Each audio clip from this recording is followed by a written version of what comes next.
It's an everyday thing. It's an everyday thing. It's an everyday thing when you let your nuts hang. So I recently fell out with my maid of honor, and not to be dramatic, but this is one of the worst things I've ever been through. I don't know if I've ever experienced so much pain over a friendship breakup. I'm not eating, I'm not sleeping, I'm really anxious, and I know that I will, but right now it feels like I'm never gonna get over this. Not necessarily because of the magnitude of what happened, but because of the many layers involved that feel like they were completely out of my control. I'm not gonna say that I wasn't wrong, because there are definitely some things that I could have done better, but ultimately what happened feels like a perfect storm of jealousy, miscommunication, and racial bias. I want to talk about what happened from my perspective because I feel like there's a lot of lessons to be learned, and because it feels like a perfect example of how human motives and biases can show up in social events and interactions. So to begin, my best friend slash maid of honor, we'll call her Ella, had a destination wedding in a different state earlier this summer. Because it was in an expensive state, she didn't have a wedding party, but she did ask all of her friends to wear certain colors and to give speeches. But since she wasn't having a formal wedding party, some of her friends and I decided to throw her like a day bachelorette thing. The person who started the group chat and came up with the concept was one of her other best friends. We'll call her Rose. And there were 6 of us all together, including me, 4 of her other friends, and her cousin. During the bachelorette planning, me and Rose started texting a lot. We didn't know each other much before this, but we had followed each other on Instagram for a long time. I have been a fashion content creator on Instagram for the past 6 years, and Rose started wanting to post in like very similar styles. So I would always hear from Ella how much she like admired me and how much she loved my outfits and stuff. That was kind of the same energy she was giving me through text, and I was really receptive to it. She started texting me first really casually, and it felt like we could actually be friends. Bachelorette planning overall goes really well. We all have our own parts, we're all wearing the same color, we get all of these themed snacks. There was only one slightly annoying thing that happened with Ella's cousin, and me and Rose vented our frustrations and then quickly tried to come to some kind of solution. Overall, the bachelorette goes really well. Some weeks later, it's time for the wedding trip, and me and my fiance are going to be there for 4 days and 4 nights. So she had given us a lot of time to prepare. I had personally been experiencing a lot of financial setbacks. At the same time, I was feeling really lost in my career life. I had also been feeling a lot of systemic frustration because it felt like no matter how educated or experienced my fiance and I were, it was very hard for us to move upward. So these things together became a source of financial anxiety that carried into the trip for me. Despite how stressed I was in my own life, I was really adamant about not letting that affect how I showed up for Ella. We get there on a Thursday, and the first night is fine. Meet some of their family members, we go swim at the hotel pool, and then the next day we go to the beach, meet some more family. That Friday night is the welcome party. This is when things start to take a turn. A few hours prior to the welcome party, Rose texts the group chat and informs us that Ella's husband's friends are going to take him out for a little bachelor night. We'll call Ella's husband Mateo. Rose only knows this because she and one of Mateo's friends had been interested in each other and had been texting, which is something that we all were aware of and had been kind of like a little inside joke between everyone. We'll call the guy that Rose is interested in Owen. So that night we go watch fireworks, and then we get our Ubers to the place where the welcome party is. While we're waiting for the Uber, we're talking to one of Ella's parents' friends. We get to the welcome party, we all have a great time, and the boys were taking Mateo. My fiance had gotten invited, and then Rose had suggested that we still take out Ella. Earlier that day, I had asked Ella a good place to go to in the city that we're in, and we decided to take her there. We all go to the club, us girls and some of Mateo's friends' girlfriends, and we're all having a really good time. The music is good and we're all dancing, and then all of a sudden one of Mateo's friends' girlfriends sings the N-word to one of the songs that are playing. Mind you, she is white, so I get a little bit annoyed at that, especially because me and my fiance are the only black couple there, which means I'm the only black woman there, and it feels really disrespectful to me. But the last thing I'm gonna do is make a scene or have beef with someone during Ella's wedding weekend, so I don't say anything at all. In fact, I asked if anyone wanted to go to the bathroom with me. She decides to come with me. We get back up, we find chairs, we converse, and I make it my mission to just remain cordial, especially because I know how it would look if I made it a problem. After that club, we meet back up with the boys at the club that they're at. So I get in, I'm sitting down next to my fiance, and Rose and Owen are sitting next to us. So the way we're sitting is Owen, Rose, me, and my fiance. We'd all been drinking, we were all having a good time, and then all of a sudden I feel something grabbing at the side of my stomach and my waist. It's happening like pretty aggressively, and I quickly realized that it's Owen. My first thought is, oh, he's trying to like touch Rose and he's accidentally touching me. So I'm like, oh, hey, Owen, like I think you're touching the wrong girl. Like you're accidentally touching me. You're supposed to be touching Rose. And he goes, oh, sorry. And I still think that's a little weird because this is their first night together. So I asked Rose, I'm like, hey, do you feel safe right now? And she says, yeah. So I'm like, okay, fine, whatever. That's their business. Then a few minutes later,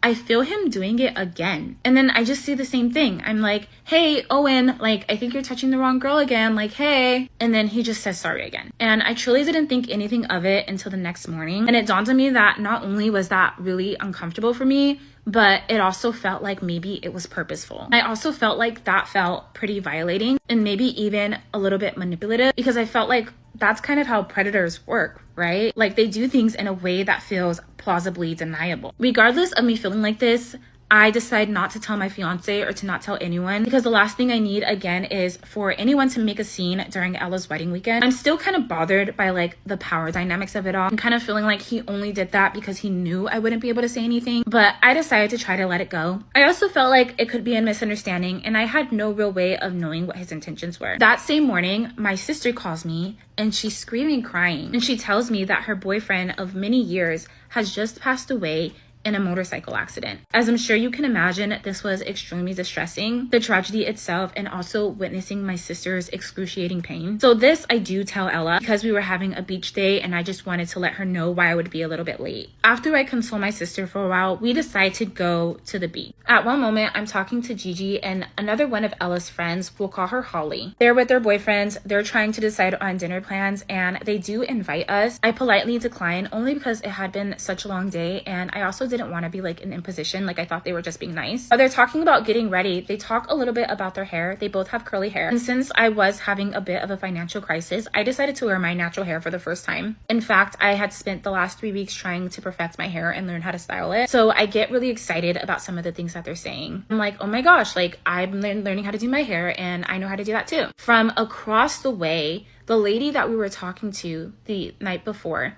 mind you, she's white, and she goes, "Aw, look at all the curly girls comparing notes." Immediately, this feels a little bit weird, only because, like I said, me and my fiance are like the only full black couple there, and it feels a little bit like confirmation that I'm hyper visible. So I just like fake laugh along and I look away, especially because I had already been through so much in the last 24 hours. We go back to the hotel and me and my fiance do decide that it'll be fun to actually hang out with Gigi and Holly and their boyfriends. And hanging out with them had genuinely been the best time me and my fiance had while we were there. It felt like conversation had gone really well. We were really vibing. But then what had happened that morning with my sister's boyfriend, and that I might not be as involved as I normally would be, and they seem super understanding about. That night I get in and it's pretty late. I still have to do my hair and I still have to make some edits to Ella's speech, and we also had to be at Ella's suite in the morning. I quickly wash my hair and I decide to start editing my speech. I had seen Gigi and Holly's and theirs seemed a little bit shorter than mine, so I figure I should shorten it. I had been working on it for the past week. I decided to shorten particularly the beginning when I met her. Since English majors at the time usually wore black and really brooding, I always talked about how she was so different. She'd come in, she was a sorority girl, she was blonde, she was really pretty, and I really wanted to capture that in the speech. So I asked ChatGPT for a suggestion. The suggestion feels pretty perfect. Go with that and I just go to sleep. Now I know that was probably the worst things I could have ever done. My intention was to show my impression when I met her. For the sake of time, I decided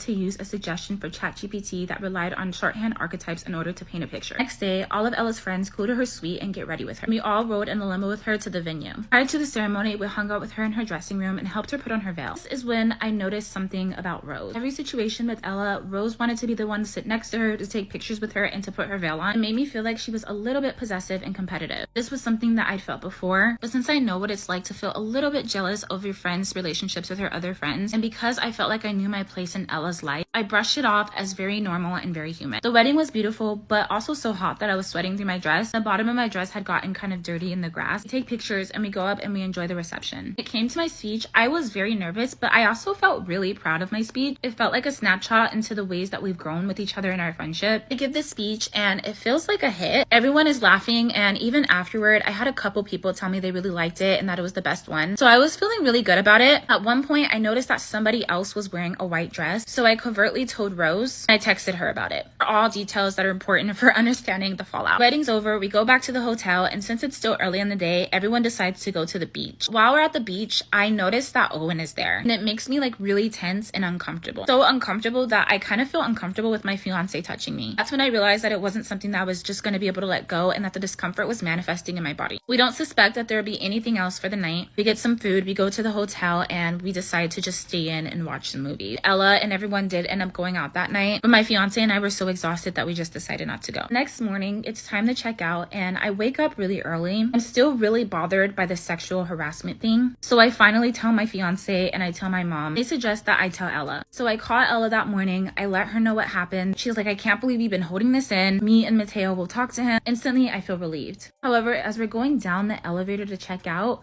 we see Owen and Rose in the elevator. Obviously, this is very awkward. So I actually just decide to confront him myself. In front of my fiance and Rose, I tell him what he did and that it made me uncomfortable. And he like immediately apologizes with no hesitation. This feels like a relief for me because like at least he said sorry. Felt like one less thing that Ella and Mateo would have to worry about. Me and my fiance hang out for the rest of the day. We hang out with Gigi, Holly, and their boyfriends a little bit more. Holly does invite us to get sushi with them. After we left, I ended up politely declining because my fiance doesn't really like sushi. Take a red eye, we get home, and I am exhausted and I am just so happy to be home. I look at my phone and I realize that Holly had sent me a really sweet goodbye message, and I say sorry for the delay and text her something really sweet back. I must have done nothing for like a week straight. After we leave, me and Ella are texting because she's now on her honeymoon, giving her well wishes, telling her thank you for inviting us. She says thank you so much for coming and for the speech, and she asked me how my sister is doing. During the time she's on her honeymoon, I'm mostly resting and consoling my sister. Right about the time she came home, I got invited to a brand event and invited her to come with me. So we hang out almost immediately after she gets home. We have a good time, we debrief a little bit, she gets me a gift, and then we start talking about my wedding since she's my maid of honor. Over the next few weeks, we start sending ideas and stuff for my wedding, and everything feels fine. Over the last couple years, the way that me and Ella usually text is that we send a bunch of long paragraphs at a time. And we both usually do that about once a week. So over the next couple months, we still continue to do that.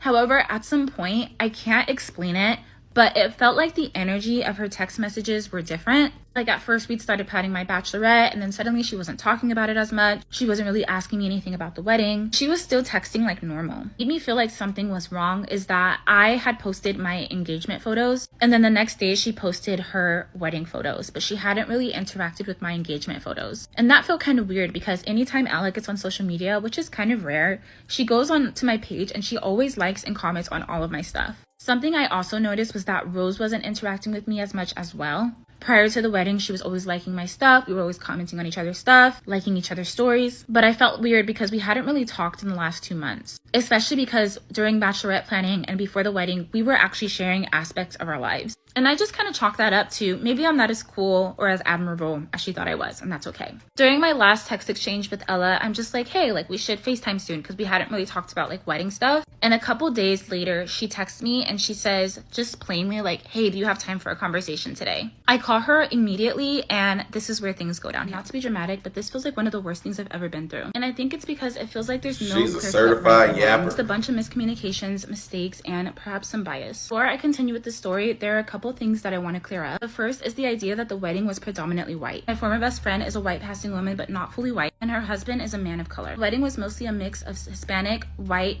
Asian, and a couple of Afro-Latino. Best friend's friend group is majority women of color, with one girl, Holly, being half white and white passing, and her husband's friend group was mostly white with a few people of color. So the group that we hung out with, we were naturally the only black couple there. And because this was her wedding, I had no control over that. The reason why it took me so long to do part 3, because as I started to record the video, I got stuck and started to spiral. It's been really hard for me to come to terms with the role that I played in this fallout. And retelling it has clarified some places where I feel like I should take more responsibility. While I know that I acted with good intention, know that it doesn't erase impact. I recognize that some of the things that I said were unintentionally hurtful. With that being said, I left off where Ella texted and asked me to have a conversation. As soon as she texted, I immediately called her. Because I felt like I'd acted as a good friend by giving her my love and support for her wedding, I couldn't imagine that anything I'd done was hurtful. The first thing she said was that there were some things that I had done and said at her wedding that were hurtful to her and other people around her. I'm gonna tell you the things I was accused of and the context in which it happened. Mind you, this was 2.5 months after the wedding. First thing had to do with her cousin. We'll call her Selena. She goes, did you tell Rose that you guys should have been meaner to Selena? And immediately I have no idea what she's talking about. So I say, huh? And she goes,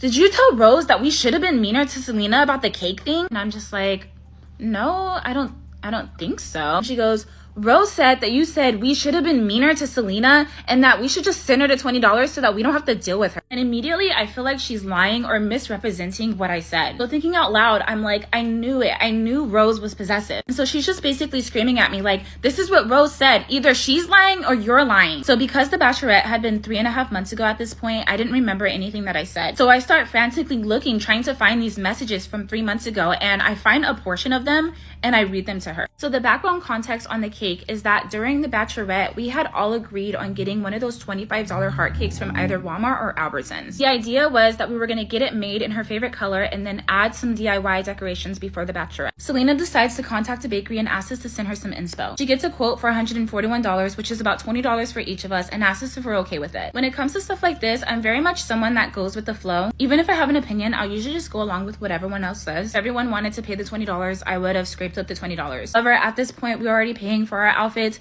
the activity, the lunch, as well as themed custom snacks. She says very kindly in the chat if it would be okay if we just stuck with the $25 DIY thing since costs were getting really expensive and we were going to this wedding in a few weeks. In her message back, she said that it was fine and that she would cover it. And then within the same message, she says something that at the time she may not have meant but rubbed me the wrong way. And it's that she didn't realize that $20 would be a big deal, but she understands everyone has their own things going on. It just felt a little dismissive. That same day, everyone just kind of mimics Gigi's sentiment. They're like, thank you so much for taking the time to look into this, but I agree, I do think that things are getting a little bit expensive. Rose said something particularly really kind. And the next morning, Selena says that she already got it because she hadn't heard from anyone and that she'll cover it. Next morning, we text about it, and these are the messages that I show Ella. This is when I'm like, also, I hope that we didn't hurt Selena's feelings. She's like, me either. And then that's when I bring up that I don't like her tone. I say she was basically saying it's just $20 in my opinion. And then she indicates here that she also noticed that and that she felt like she didn't give people enough time to respond. At some point, Rose calls me while I'm at coffee with a friend, and we start just making some self-deprecating jokes about how much $20 actually is in this economy. It's like, I just bought this $8 matcha, like that's my budget for the week. And she like makes a joke too. And at some point, I told her how kind her message was. This must have been when I said we should have been meaner. And though I don't remember saying that, I feel like I could have only said that in 2 instances, both of which were joking. So I might have said we should have been meaner, as in, you are so nice, Rose. Kind of like you can be kind without sacrificing your needs. In that case, being mean would not have actually meant being mean to Selena. In the same way, I might have been like, we should have been meaner, almost as if we would ever have been mean to Selena. And then the last interpretation was we were talking about just sending the $20, so all of the cake costs wouldn't just be on her. So the joke there would have been like, if we had been meaner, we wouldn't have had to pay the $20. Since it had been 3.5 months, I couldn't recall the exact context in which I'd said that. That was something I only recalled after she confronted me. During this time, I am only reading Ella the messages as I see them. After we get off the phone, you see I respond here with a joke saying, I'm rereading the messages like, what do you mean you didn't hear from anyone when someone responded literally an hour later? Don't piss me off. And that's when she playfully responds, I know, I was literally writing in my bed before I had the energy to text back. And then I go, what do we do now? Do we all just pitch in the $20? Giving a green light when no one answered yet is crazy. Here, I remember feeling really conflicted because she'd went ahead and bought the cake herself, but it also didn't feel right to put the entire cake cost on her, especially when it was $150 and we were tripping over $20. I remember feeling like, how would Ella feel if she knew that we made her cousin buy the cake without our help? I say, I'm screaming, no one responded. That's when Rose says, LOL, I think because she just did it, as in like she did it without anyone's permission. That's when she goes, I didn't want to pay the $20, but should we just do it? And that's when I say, I think we should for Ella, and so there's no weirdness since we were all going out of town together. At this point in my thought process, I remember feeling like though Selena said she was okay with buying the cake, she might feel some type of way if she felt like Ella's friends made her pay for it herself. This is when she says, okay, I agree as well. And because it's been 3 months and it looks like we start talking about something else, this is where I think we end. As you can see here, we continue speaking. I say, you are so kind, Rose. Then she says, no, you are, but you are so right. I don't want any weirdness. And this is where the deal with her response comes in. I say, yes, it's annoying, but everyone makes mistakes and it's a small price to pay to avoid any tension. LOL, we don't have to deal with her after the wedding, so no need to make it a thing. At that point, I'm just basically saying this is just not that big of a deal. We should pay it if it means we're preserving the vibes of Ella's wedding. This is not something for her to have a bad impression of us over, and we should just let it go.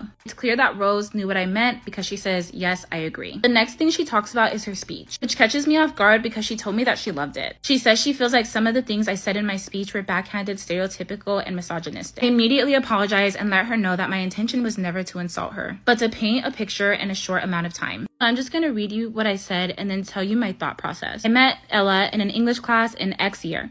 You see, she didn't look like your typical English major, with her blondish hair pulled into a ponytail, a sorority t-shirt on, and a half-empty drink from X restaurant. She was giving more cheerleader than tortured poet, and I remember thinking, this girl looks like she doesn't have a care in the world. So as I mentioned in a previous video, my intent here was to show the contrast between Ella and typical English major. And as I mentioned earlier, the joke here was supposed to be on an exaggerated version of an English major, meaning brooding, tortured, and dramatic. That's why when ChatGPT recommended Tortured Poet, it felt pretty perfect. The cheerleader felt like a perfect contrast to that. The idea here was that she was really pretty and trendy. And then when I say, I remember thinking this girl doesn't have a care in the world, that is something I always told Ella when I was telling her the story of how I met her. And that just meant that she looked like she was just living her life and having a good time. And then I say, then a few classes in, she gave the most thoughtful, articulate answer to a question, and I thought, oh, she's smart too. And that was supposed to be self-deprecating to me in a humorous way to compliment her. Then I talk a little bit more about how we met and how we started talking. And then in order to juxtapose the beginning, I say, in getting to know her better, what I learned was that I was right about there being more to her than meets the eye, and that the half-empty blank cups she'd bring into class every single day were a tip-off to how much she loves. But I was wrong about her not having a care in the world. Instead, I learned that Ella cares deeply about everything and everyone who has the pleasure of experiencing her love and friendship. Throughout the rest of the speech, I talk about me and her's friendship and the ways that me and my fiance witnessed her and Mateo's love story. And after all that, I say, so I could end this by saying, Mateo, if you hurt her, I'll come for you, but it brings me so much joy to know that there's no way that would ever happen. Ella says she doesn't like this either, being that she didn't like the hypothetical threat, which I'd personally gotten from a maid of honor speech, and that she wanted to feel like I had both of their backs, like as a unit, despite having given well wishes to their life together. My speech was never meant to insult her, but instead be a testament to her depth and complexity. The implication was that she had elements of both a cheerleader and a tortured poet, that she was pretty and smart, and subverts dominant stereotypes. She felt like I was trying to allude to her whiteness because of the ways I'm always critiquing whiteness, but I had made a conscious decision to not do that. Another aspect of that is that earlier in the speech, I was alluding to both of us being not typical English majors, but decided to focus it on her. As you can tell, I really regret shortening it that night, especially because what I had been through had likely clouded my judgment, and I regret that what was meant to be loving and personal didn't come out as intended. The next thing she was upset with me about was a comment I made at her reception. I texted Rose about someone wearing white to the wedding. I said there's always that one person that wears a white dress, lol. If you recall, during the trip, I said one of my favorite things was hanging out with Holly and Gigi and their boyfriends. Holly and Gigi are Ella's friends from childhood. Holly apparently told Ella that I made her feel excluded, really contradictory to the text we'd exchanged when I left. I genuinely really liked Holly and would never intentionally exclude her, but as you guys know, I'd been through a lot on the day that we'd hung out, which is something, like I said, I had shared with them during dinner. Last but not least, the white lady that made the curly hair comment told Ella that I was so nice and smiley to her,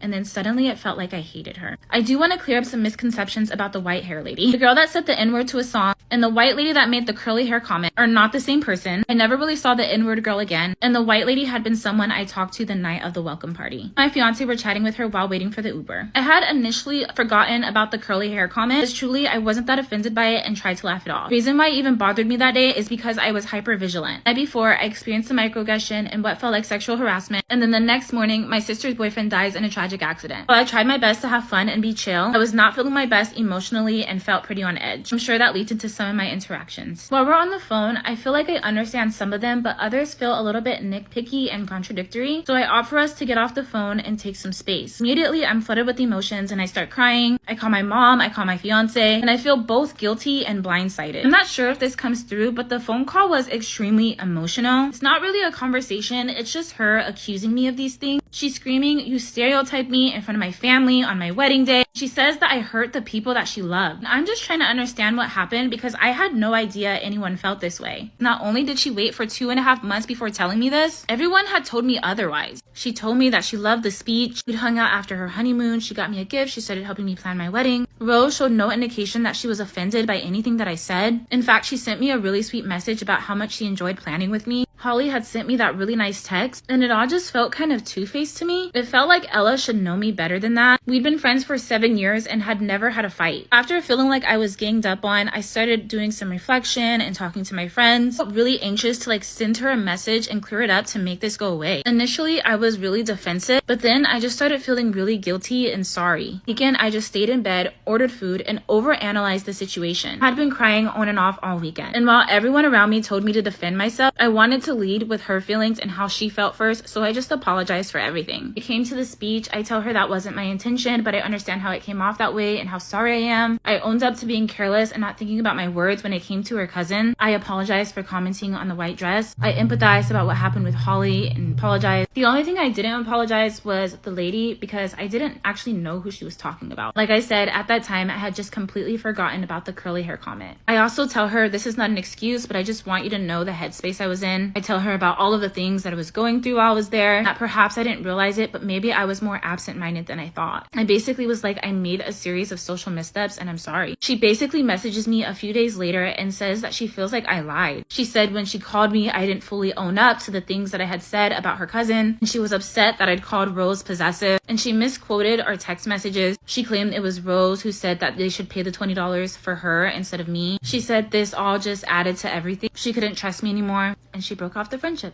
When she said that, I lashed out a bit because I felt so silenced and misrepresented, and it made me feel like apologizing right away was the wrong move. And I felt really betrayed because she'd believed a secondhand narrative of me. And I go back and forth about this, but I kind of feel like that's what some of her friends wanted. For 2.5 months, she built a case about me behind my back, and I had no control over the narrative that was happening, which means I didn't even really have a chance to defend myself. A part of me felt like maybe it was purposeful. Maybe she didn't want to be friends anymore and she just needed an out. Maybe she was upset that I accused Mateo's best friend of sexual harassment. At first, I felt really numb, and then I just got really sad. The next week, I was so sad that I skipped a day of work. Some days I feel guilt. Some days I feel rage. My biggest fear has always been that everyone hates me, so everyone turning against me really took a toll on me as well. I've never been in a situation where I felt so wrong in ways that I just wasn't even aware of. It's making me doubt myself and my ability to be self-aware. I have never been so anxious in my life, realizing and beating myself up about this constantly. Like I could have never saw this coming. Everyone around me knows that I adored Ella. I always said this, and I even said this in my speech, that I believed that she deserved everything good that life has to offer. Her and Mateo were some of mine and my fiance's best friends, and this is just not what I envisioned for our friendship. Trying to process this, practicing self-forgiveness, hold space for any pain that I caused. Remember that I tried my best and had good intentions, and remember that I wasn't perfect, and that's okay. I sent an email to her and Mateo that I somewhat regret, just expressing anger at essentially feeling I've never felt so much grief over losing a friend. For the last month, I haven't been able to eat or sleep. I've been sick to my stomach with guilt and anxiety. I think it's because it was about misunderstandings and miscommunication, but our lived human experiences at the forefront of our reactions. While my intentions were good, I can acknowledge the impact of my words and actions. And ultimately, I feel like things could have been handled better on both sides. When I came to Ella's speech, my intention was to show a process of discovery rooted in love and a celebration of her complexity. The beginning was meant to be lighthearted and humorous, but I chose to change it last minute for the sake of time, and the shorthand archetypes I used ended up diluting its meaning. That was my fault. My intention was to show that she was both smart and pretty and to subvert dominant stereotypes, but to her it was a hurtful reminder of insulting stereotypes that have been used to put her in a box. Even though I know I meant well, it was supposed to be a day of celebration, and I understand how it hurt her. What matters most is how she felt. Additionally, when it came to the texts about her cousin, I thought I was being pragmatic in a frustrating situation. However, looking back at the things that I said and the jokes that I made, I understand how it was blunt, critical, and unnecessary to the context. So I do feel like Rose understood my intent and misrepresented what I said. It's valid for Ella to be hurt at the implication and to feel protective over her family. It doesn't change the fact that I still felt nitpicked and over-scrutinized, especially when it came to the dress comment and Holly. Many have mentioned, I also do feel like the situation was influenced by race. Not in the sense that I felt like everyone was consciously racist, but that it impacted both my interactions and how I was perceived. For example, my slight irritation with the lady that made the curly hair comment were influenced by the microaggressions and the challenges I experienced that morning and the night before. And her reaction being as big as me hating her, despite trying my best to be polite while uncomfortable, feels like an exaggeration filtered by her perception and personal bias. When it came to the girl who sang the N-word and the sexual harassment, it wasn't just about their action, which I could have let go and initially did, but the power dynamics of why they felt their actions were okay. This is an example of intersectional oppression because as a Black woman, I experienced both racism and sexism, both of which I experienced that night. With me being the only Black woman there, their actions were not only disrespectful, but made me feel powerless and isolated. And whether this was consciously done or not, I felt forced to stay silent and sit with discomfort for the sake of Ella's wedding, or how complaining would make me look, and to avoid the potential backlash and consequences that could occur from making those accusations. On top of that, I know that there were other people of color at the wedding, but let's not pretend like we don't know how pervasive anti-Blackness, especially toward Black Americans, is in other communities, or that Black women aren't hyper-scrutinized or generally seen as more aggressive. But unfortunately, hypervigilance or awareness to perceived threats is a natural response to my lived experience, especially after it feels like my safety has been violated. I've also received criticism for using ChatGPT for my speech, and I want to be clear that this was only used to shorten my initial description, not to write my entire speech. I replaced the full descriptions that could have made my intent clearer with shorthand archetypes it generated. Though I've tried reducing any AI usage due to ethical concerns, I think it's a great collaborative tool for generating words or phrases that help you capture what you want to say. I think it's possible to do that without relying on it entirely, and I have typically relied on my knowledge and education in order to do so effectively. My decision to use the recommended archetypes are not about ChatGPT, but about my judgment at the time. Like I said before, it felt like a good contrast to replace the descriptions, but I hadn't thought through their cultural implications. Obviously, that backfired on me. Right now, I'm struggling with a lot of regret and have spent the last month really beating myself up about this. And at the same time, I've been struggling a lot with feeling anger and rejection. And I think ultimately that's why I wanted to tell this story, because I feel like it is deeply human. I think it's a reminder that you can have the best intentions and still fail to convey them if you're not careful. That sometimes you can do your best and still be misunderstood. It doesn't make me any less worthy, it just makes me a human that makes mistakes. And though I lashed out at feeling misrepresented, I choose to extend that same humanity to Ella. As someone who has always prided myself on being a good friend, I've learned that assuming you'll always be perfect means holding yourself to impossible standards. Worse things have been done than accidentally embarrassing your best friend in a well-intentioned speech, or making social missteps, or choosing the narrative of secondhand accounts over your lived experience with someone you love. So now I'm working on self-forgiveness and finding a way to move forward. I want to say thank you for all of your kind words of empathy and encouragement, all the comments and messages that have let me know I'm not alone.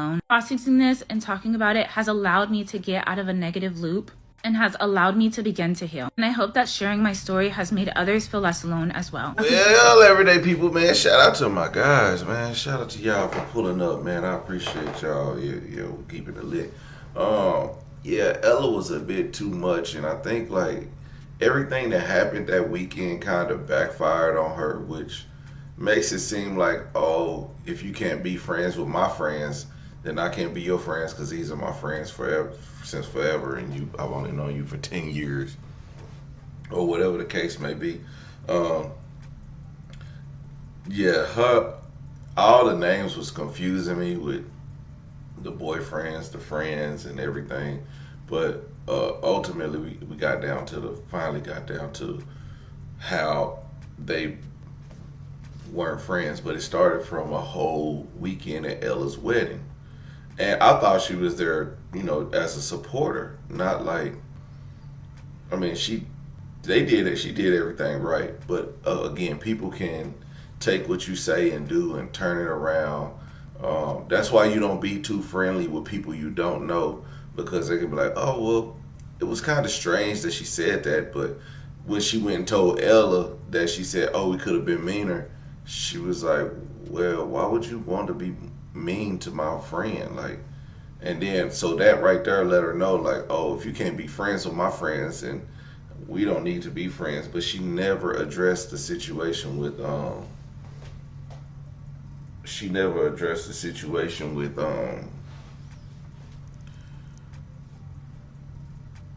what was I saying? Damn.